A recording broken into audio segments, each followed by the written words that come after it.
Hello and welcome to SLE Equipment. Today we're doing the instructional video for this 8.5 by 22 foot long with 8 foot porch blackout trim package concession trailer. The first thing we're going to talk about today is power supply. So as you can see on the front of this trailer here, you have the generator platform with the extended tongue. So the plug plugs in here on the side. Today, for our purposes, we're running off of our supplied shore power. Whether you're running off of shore power or off of generator power, you want to make sure that the first thing you do is make sure the power is turned off to the unit before hooking up, or to your power is turned off to your power supply before hooking up to the unit. All right. So once you're ready to hook up to the unit, simply come to your plug here, take your plug. There'll be a notch kind of right in here. Line that notch up. It'll be turned this way. Line that notch up, insert, twist, and then you can tighten this down to make sure it's in place good. And then the other end is like a range cord in, 4-prong, 50 amp plug. Just plug that in, and then at that point, once you're plugged in, then you can turn on your power supply. For the generator, it's going to be the exact same. Just plug into the 50 amp plug on the generator and you're ready to go. Okay, so next up here in the front V-nose, we have the 36 by 36 access door. Inside the V-nose here, you see the 30-gallon freshwater supply tank. In the corner here is the water pump. You can see the bottom of the sink. Plumbing. Over in the corner there is a 6-gallon water heater, and it is plugged in and up and operational. And then here we have the electric panel, and as you can see, it is labeled for what goes to what. And then this gray box here is the inverter.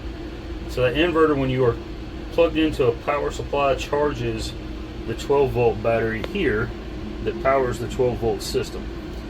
So on that 12-volt system is going to be your internal and external, or interior and exterior LED lights, and the water pump. So you can work inside the unit and around the unit, cleaning up, whatever, washing dishes, running the water faucets, things of that sort, without having to be plugged into a water supply, as long as that 12-volt battery is charged.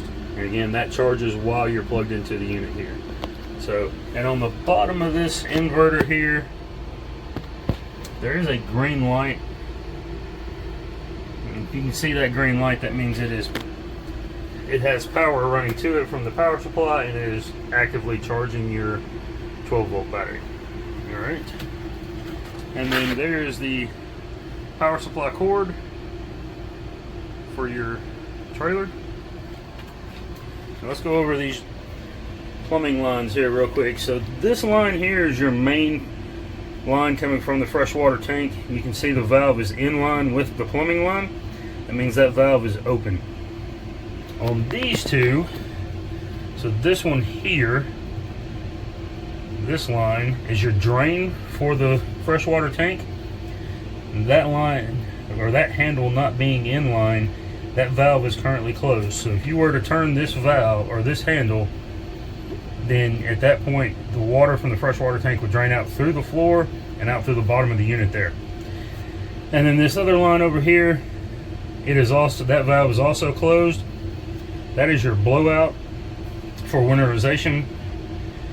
You will get that winterization process in a separate video. You simply just connect your air fitting or air hose onto that fitting there, and then open that handle and it blows out the lines. Like I said, you will receive that in a separate video for the winterization process. All right, let's move on around the trailer here. First up, water access panel. Simply open the panel here. If you're going to fill the freshwater tank, simply do that by removing this cap. Insert your hose here, fill the tank. Once complete, remove the hose and replace your cap there. This one here, this is for if you have access to a water pressurized water system. Simply remove that rubber cap. You see it does have a filter on it, a little screen filter there, and this is the typical garden hose fitting there.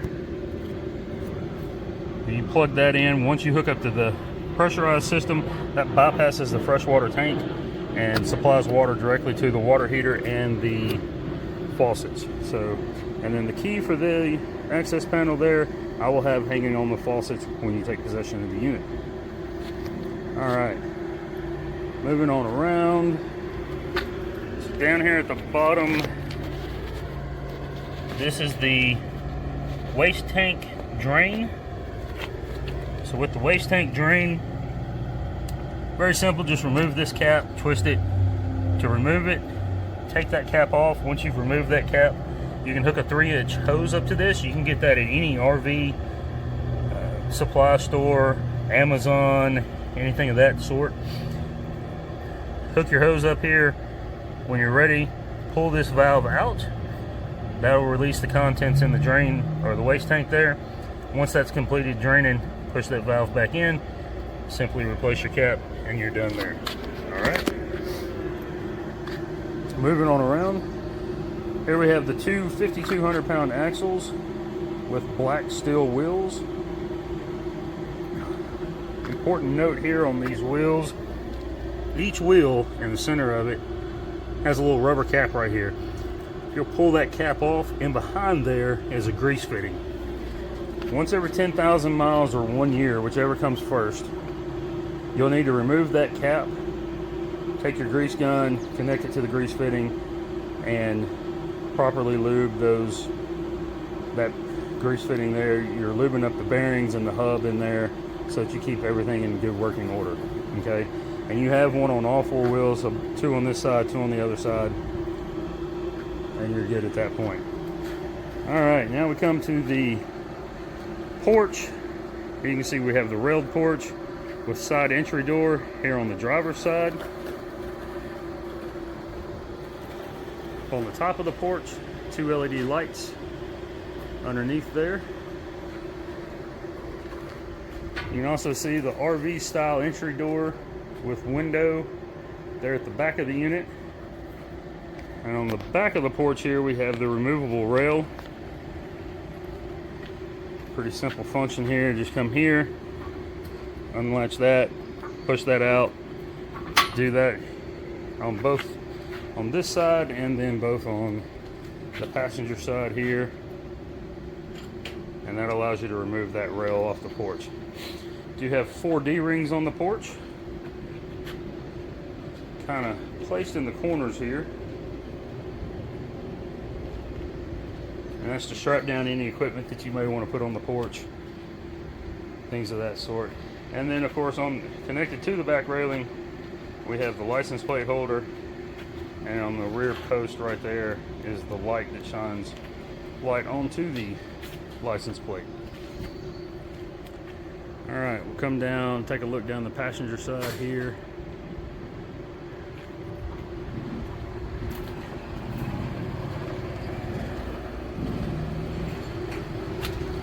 All right, here we have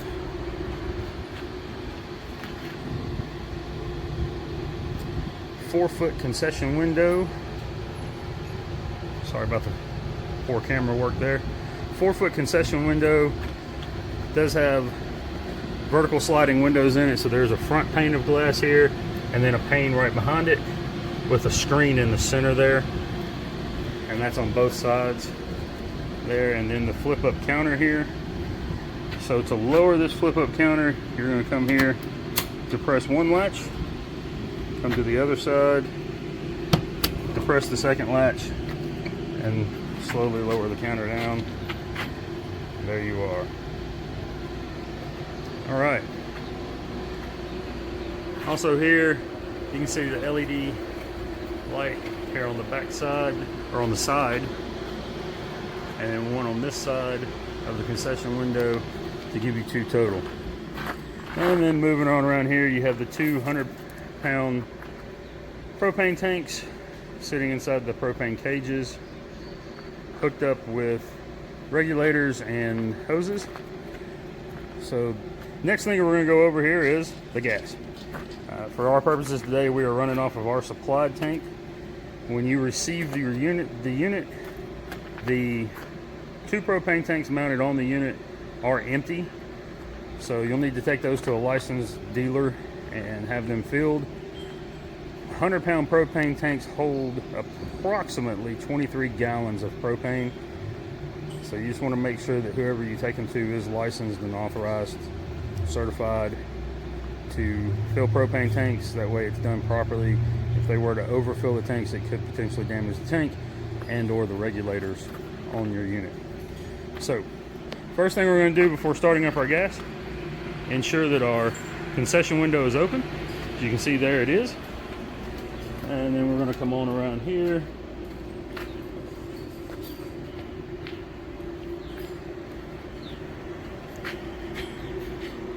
And same style latch to get in the door on the porch. Now you're going to want to go inside the unit. Once that concession door is open,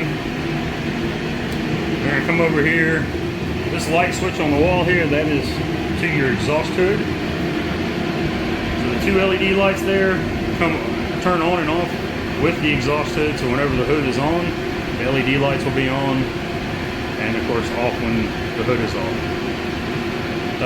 Go ahead and turn on your exhaust hood once you've got your concession window open. And then the next thing we want to do is we want to come down to here and we just want to check and make sure that every one of our knobs on our appliances are in the off position. Alright. So we're just verifying that everything is in the off position. There we see it is. So now we're ready to go back outside the unit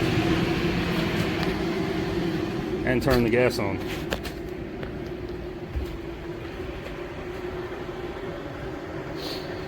All right.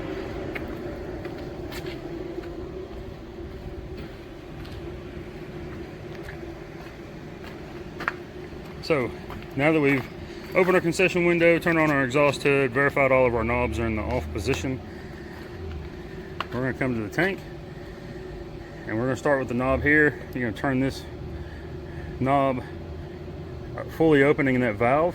You're going to turn it as far as it will go out, and then you're going to want to kind of listen here at the vent on the regulator. Make sure you don't hear any hissing, and kind of smell, just make sure you don't smell an abnormal amount of propane coming from there. If you do, turn your valve onto your tank back off, contact your local gas company. You very well may have a bad regulator. So just want to give you that information, but for our purposes that checks out. All right, so we've turned the valve fully open. We don't smell any abnormal amount of gas. We don't hear any hissing here, so we're ready for step 2. Step 2 is, again, this handle is not in line with the gas line. We're going to turn that to the on position, or open. So once we've done that here, when you do that, you're going to hear an initial whoosh of gas. Beyond that, you should not continuously hear gas flowing through this valve. If you do, turn this back off, go inside the unit, check, make sure all your knobs are turned off. It's possible that you bumped one that you had already checked as you were checking others. Just make sure that all your knobs are off, and come back out, open this valve again. If you still hear gas continuously running, then at that point, shut this valve off, turn the valve on your tank off, contact your local gas company. You very possibly have a leak somewhere, very likely have a leak. And one big cause for concern there is, as you can see, the gas line runs underneath the trailer here. So that both lines, the lines from each of those tanks, run underneath the trailer and all the way back and over to the appliances. Because of them running under the trailer, there's a possibility that as you're traveling with the unit, road debris such as rocks or wood, chunks of rubber, whatever, could kick up off the road, hit that gas line and potentially damage it. While it's not a very common occurrence, if you do hear that continuous flow of gas, that could very well be the issue there. So we just want to make sure, we want rather be safe than sorry. So if you hear that continuous flow from here, or you smell gas or hear gas hissing out of here, shut everything down, contact your local gas company, have them come out and certify or service the unit and just check it out. If they say everything's okay, great. All right, so we've done that. We've turned this valve on. Everything's working properly. We're now ready to go inside and fire up our appliances. So I will show you here on ours. This valve is fully open. This valve is in the open position here, and we're ready to go inside and fire up the appliances. I'm going to walk you through this. I've already fired up all the appliances. The pilot lights are lit on everything already, but I am going to walk you through each appliance on how to light each appliance, the pilot light on each appliance. All right, so hang this key up here right quick. We're going to start first with the fryers. So with the fryers, this is a two-hand operation. So if you'll look here, you notice on that knob there you have off, pilot, and on. So it's in the on position now, and you can see on is lined up with that little red dot there. When you first come to light this, that'll be in the off position. So you're going to push that knob in and turn it so the L on pilot is lined up with that red dot. Alright, and I'm going to show you that.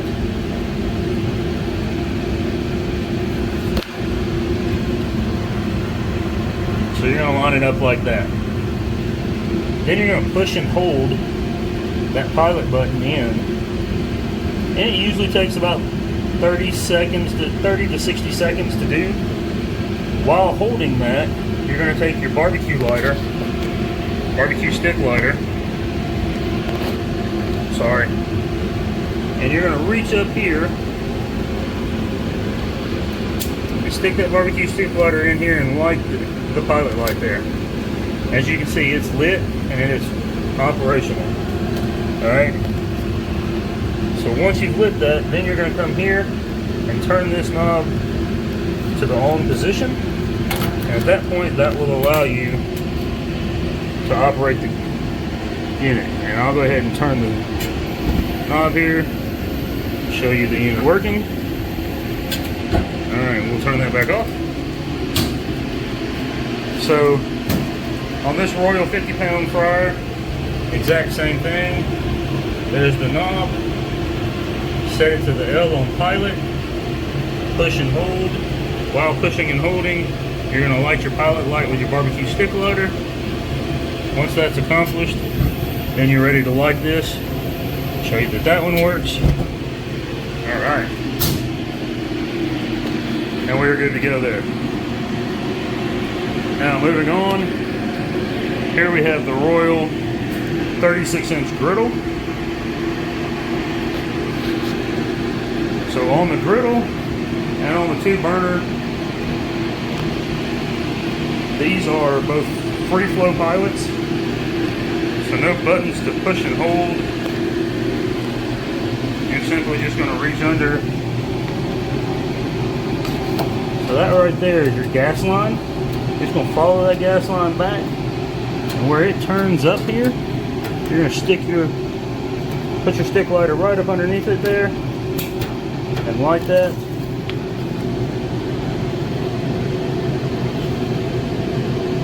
Try to get this under where you can see.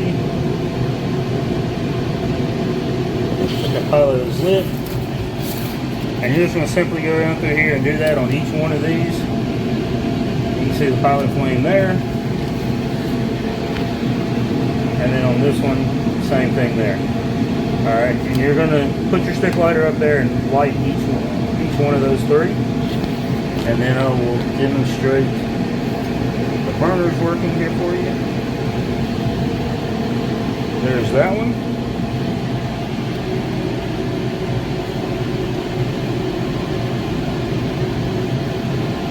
There's that one.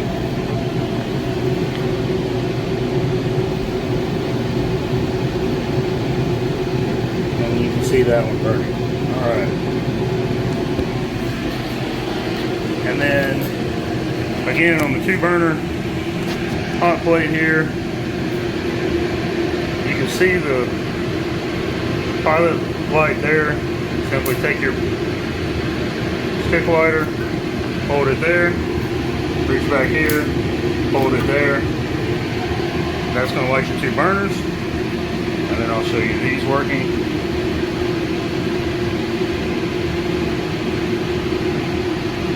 There you go. All right. On these pilot lights, one more thing. Right inside, in between the knobs here, there's a little screw right there. And you'll find it, same thing here and one here. There's 2 inside this one. So those screws are the adjustments for your pilot lights. You tighten the screw down, it gives less fuel. You back the screw off, it gives more fuel to the pilot. So you don't want it turned way up. You want to kind of keep that in a manageable spot. You don't want the flame to be super big. You don't need it super big. So, but that is the adjustment screws for the pilot lights there. All right. Underneath your griddle and burner here is the Arctic Air 48-inch commercial refrigerator equipment stand. See that there. Then over here,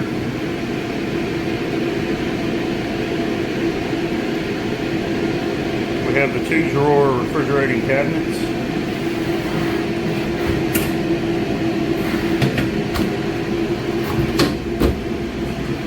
Instruction manual here in this bottom drawer. So you can set the pans up however you like. I'll show you here, that's at 35 degrees.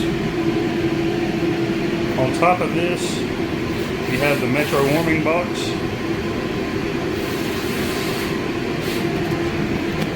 After that,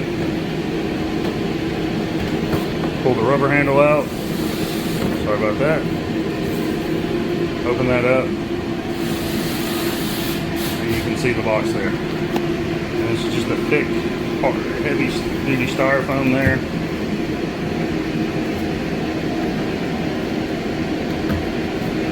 Alright. On the wall there, on either side of the Metro Light box is the D-rings here. Coming on around, we have the 18 by 48 work table with galvanized undershelf. That is a stainless steel top on it. And it's directly below the concession window. And then here we have the Atosa 28-inch. Actually, that may be a 36-inch. I believe that's a 36-inch sandwich prep table there. See the 2 doors here under it. You see it's on, operating at 34 degrees. Have a cutting board surface here. And then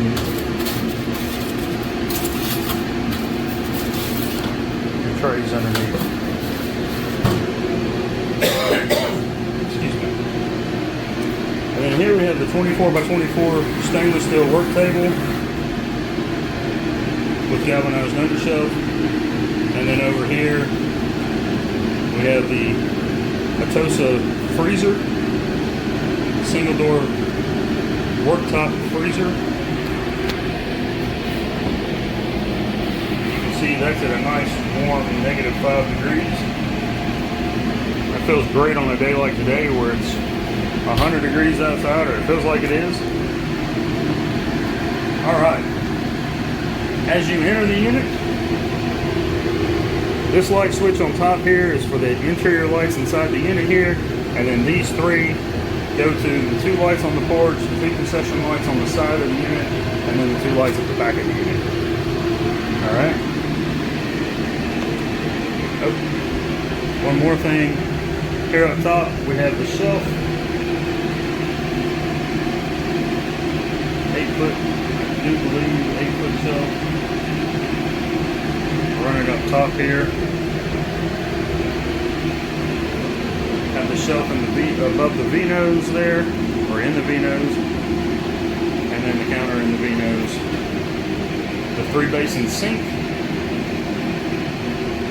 hand wash station, 2 cabinet doors here. These 2 doors simply look inside the V-nose area there.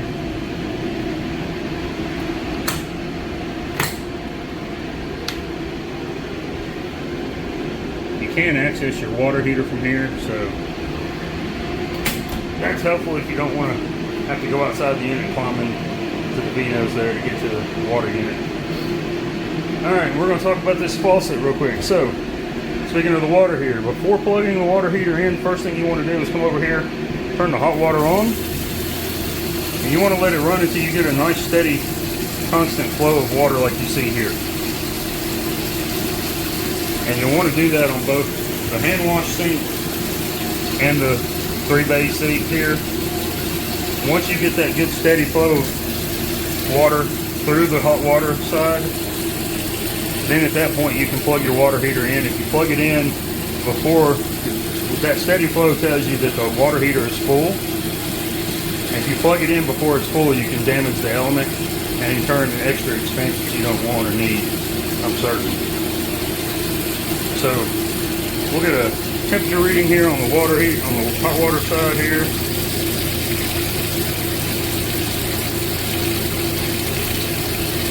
You can see it's climbing pretty steadily there. Generally about 120 is what I'm looking for. And there we, well,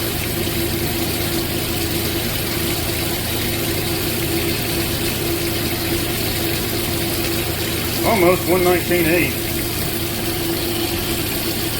The unit's not been on and running that long, so that may be why it's not giving me 120, but that water is awful hot. And before turning on the faucets, you'll want to flip on this switch here on the left-hand side of the sinks. That's the on-off switch for the water pump. And then, like I said, you'll want to run this side as well. Just looking for that good steady flow of water. Alright, and then I'll show you the cold water side as well.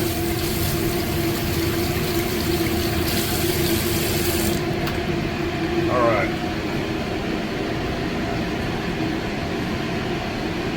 So, there's a couple of manuals up here in the top. And then the next thing we're going to talk about, the hood system here. So you can see the filters here, the grease filters inside the hood there. A couple of notes there. You see where the 2 filters come together? Pretty tight seal there. You don't have much space in between those. You want to make sure that you have that as tight as possible every time. You don't have a gap. You want to close up your gaps as much as possible there. In between those filters, that prevents anything larger items from getting sucked into it, potentially damaging the fan as they get sucked up and out of the unit there. Second thing is with these grease filters, about once a week at minimum, you'll want to pull each of those filters out, all 4 of them, and wash them with a good soap and warm water. Get them good and clean. That will help prevent any grease fires in the hood system there. And then same thing with the grease rail running right through here. That has a couple of notches that it sits on. You can see there. And then there's one up here.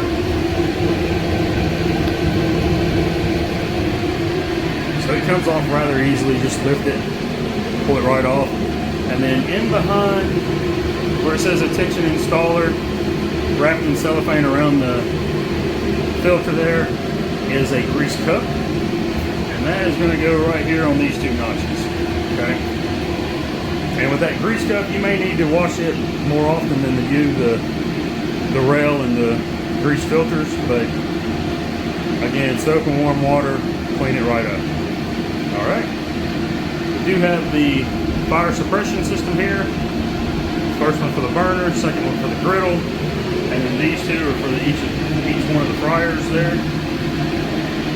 Of course, we've already talked about the LED lights. And then the fire suppression system runs across the wall here. There's the tank to the fire suppression system. And then down here is the control head.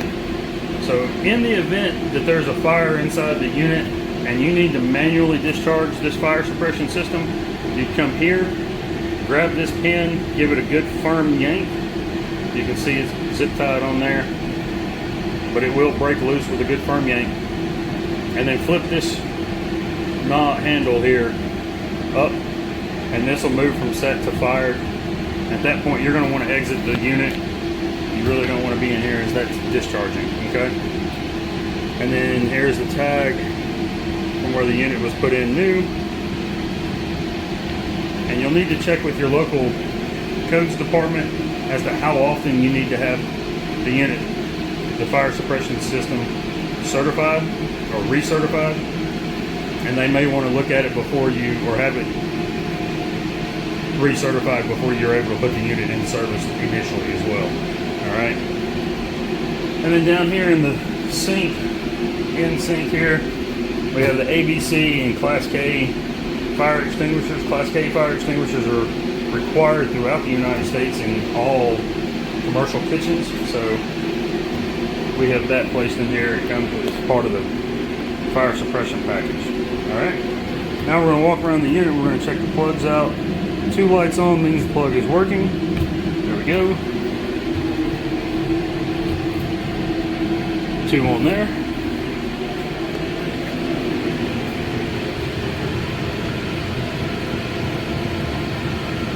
Two there. 2 there. Oh, sorry for the camera work there again. 2 there. And 2 there.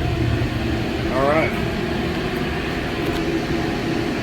A few other features of the unit. It does have the rubber or RTP rubberized flooring here. And the ceiling here, you can see one of the LED lights, and then back here toward the back is the other LED light, and then here is the air conditioning unit.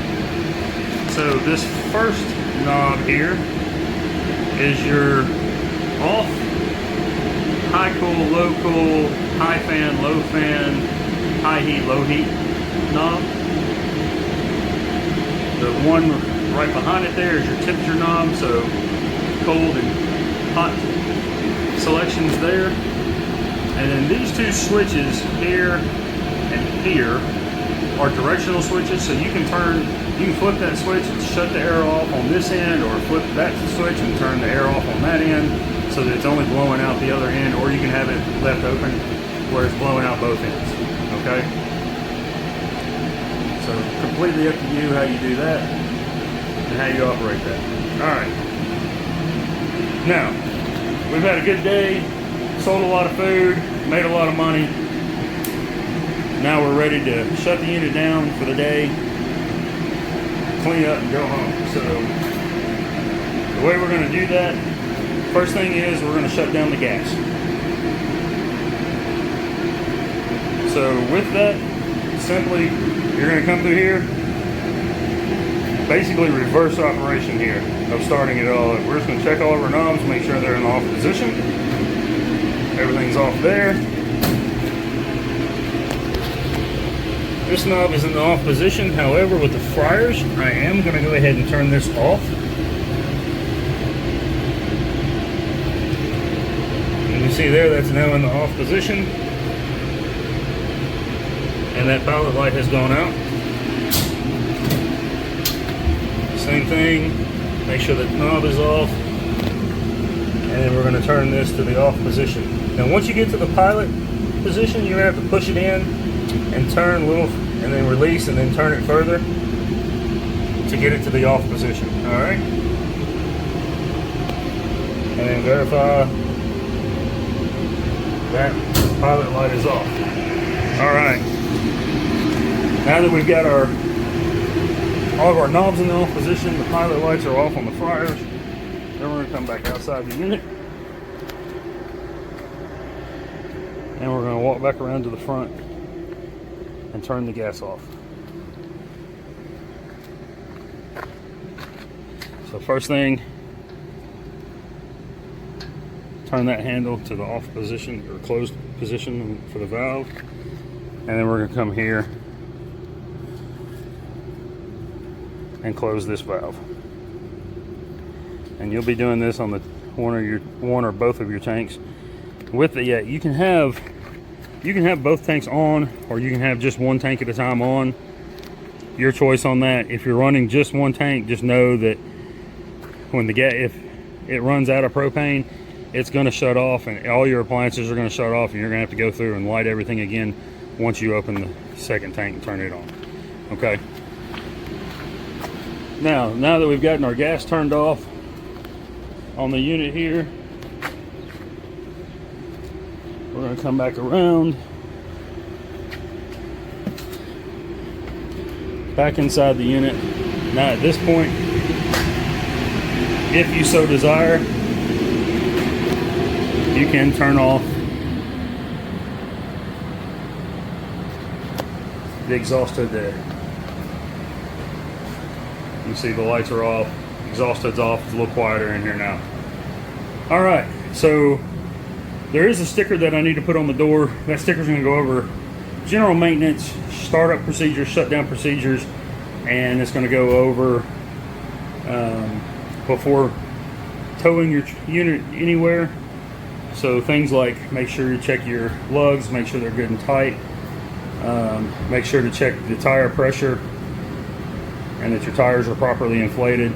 It's things of that sort. There's a little more information than that there. I will get that on here before the unit leaves the property. And the other thing is a carbon monoxide alarm. Alright, sorry about that. I had forgotten to bring the carbon monoxide alarm in the unit. I had it out and forgot to bring it in with me, but I will plug this in right quick, show you this.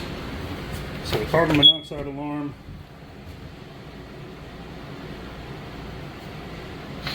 as soon as it gets turned on good here, it will go to 0. You'll see it's just showing that there is not detecting any gas, and then it'll be flashing LB and beeping. When it does, that LB simply means low battery. So I do not have the battery in it. So the battery backup for it is here, along with the manual for it. There's the 0. So you'll want to check that manual just so you can familiarize yourself with the settings and the alarm types, so that if you see something, you'll know what's immediately why it's alarming. All right.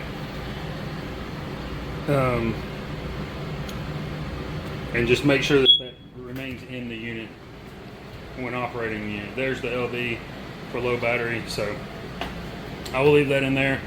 You can, I will show you this real quick. You can remove this back right here. This plug actually comes loose from here, and there's wire underneath here. And then on this side, there are some screws for mounting it to the wall.